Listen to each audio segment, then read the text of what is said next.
So now I'm super extra bummed at the fact that this is the most minimal and brightest that light gets. Oh, and I have nobody but myself to blame. Hi guys, this is Connie. So, it's Friday. I keep forgetting that it's the weekend, which is awesome, but then at the same time I feel real sluggish because I haven't been getting much done. Wow, that just stands out to me. That tiny little hair. And Stitch sees you. His eye. But, anywho. So, today was Good Friday, which seems like an understatement because it was a pretty decent Friday, but it's called Good Friday because this is the day that we recognize Christ's can I say it all without getting it all mixed up? We recognize Christ's crucifixion, which was not a good day for him, but it was a great day for humanity. Because if you believe in the Christian faith, you believe that Christ died for the sins of the world. Not only did he die, but he rose again from the grave. And my sister was actually telling me how somebody was posting some sort of meme about how, it's appropriate that April 1st, would fall on Easter because Jesus was the ultimate April Fool's joke because, thought he was dead, but he was not. He came back. He resurrected. And I think it makes light of the fact that, Jesus truly did rise from the dead. Not even in like a zombie form like we see in a lot of science fiction stuff. He was genuinely and legitimately dead, buried in a grave back in Roman times.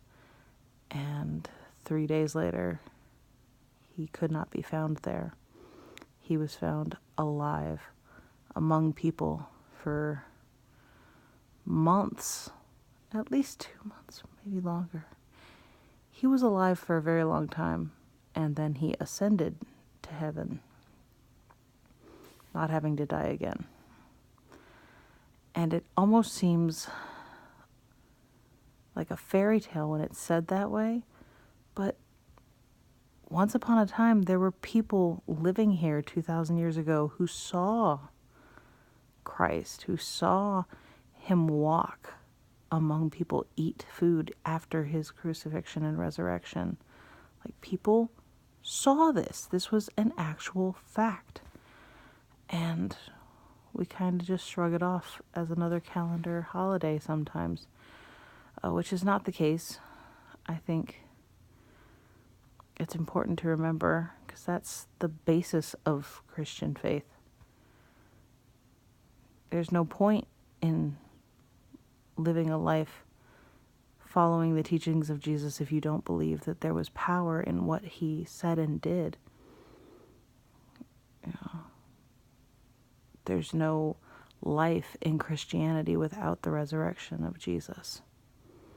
And to go beyond that, ascending into heaven so that we could have the Holy Spirit, so that everyone can experience the power of Christ at the same time, is, I'm sure there are theologians who can explain it in much more detail, but even just having that basic understanding is mind-blowing and life-changing.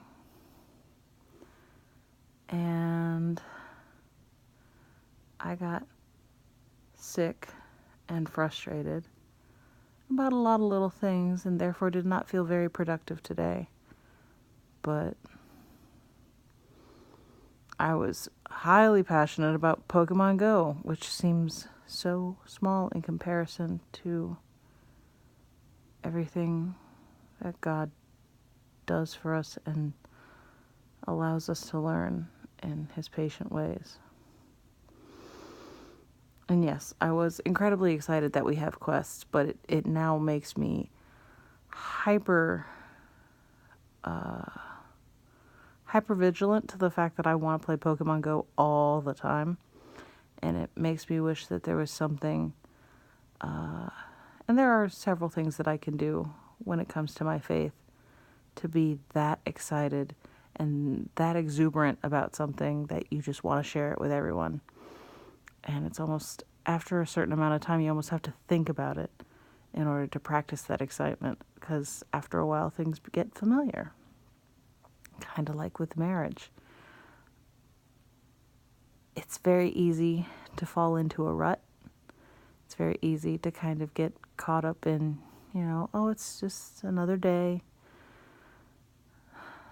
I kind of do that a lot with Baby Bear, because people are like, oh, they grow up so fast. It's just a breeze. Time just flies. And I'm going, no, it doesn't. I feel every day. I'm still trying to learn how to do this right. And there are things I just completely miss. But once we have a system and some structure, it seems so much simpler. The day doesn't go by faster, it's just simpler, which has been nice when it comes to her sleeping patterns. So slowly making our way day by day. I remember growing up and watching the days fly by, and now they just seem to drag. So that's a thing. But I'm very curious to see what you guys think. I know not everybody believes the same way I believe, but hopefully I'll find a way to remember those amazing feelings that I got and how to practice that same excitement in many various parts of my life and faith. So what makes you excited? Not just about the weekend, but about life in general. I'd love to know in the comments. Be careful with that and enjoy, please and thank you. I have neighbors who are very, very loud, and they get a lot louder at night on the weekends. And part of me is like, we're still trying to sleep. I like to believe I'm going to go to sleep before 9:30, but the last 2 nights that has not been the case, and that's completely my own fault.